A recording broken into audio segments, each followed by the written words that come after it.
Et merci de participer à cette étude clinique en oncologie, ici au CHU et à l'Université de Liège, où nous allons démontrer comment des techniques comme l'hypnose, la méditation, la transe cognitive peuvent améliorer votre qualité de vie.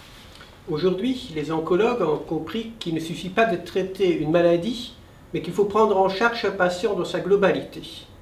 Le diagnostic de cancer et son traitement ont toute une série de conséquences physiques, psychiques et sociales. Il y a toute une équipe qui est à votre disposition pour vous aider non seulement de guérir, mais en plus pour le plus vite possible mener de nouveau une vie la plus normale possible. Je vous encourage d'évaluer les différents programmes qui existent pour vous aider, et en particulier le projet que mes collègues vont vous expliquer. L'hypnose est un processus de conscience particulier, utilisé aussi en oncologie pour soulager douleur, fatigue et détresse émotionnelle. On peut apprendre à se mettre en auto-hypnose car c'est un talent que tout le monde possède. Et cet apprentissage devient alors un outil pour mieux gérer les difficultés engendrées par la maladie. Différents exercices d'auto-hypnose vous seront proposés pour développer une attitude bienveillante envers vous-même, pour gérer les symptômes qui actuellement encore perturbent votre qualité de vie.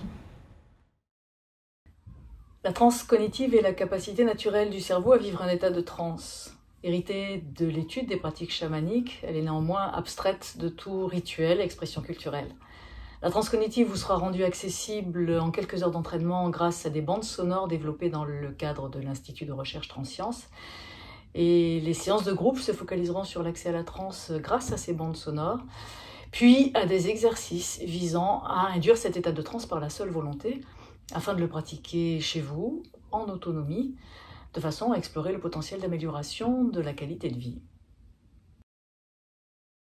Lorsque nous sommes confrontés à la maladie et aux difficultés, il peut nous arriver de tomber dans une attitude d'autocritique et de jugement qui nous paralyse. La méditation d'autocompassion nous propose de développer une attitude d'amitié avec nous-mêmes qui nous permet de faire face à la souffrance avec davantage de compassion et de douceur. Basée sur de nombreuses recherches scientifiques, elle nous propose des exercices simples et concrets qui nous permettent de nous apaiser, de nous réconforter, de faire face à la solitude, à la peur, à la douleur, pour retrouver nos ressources au cœur même de la tourmente.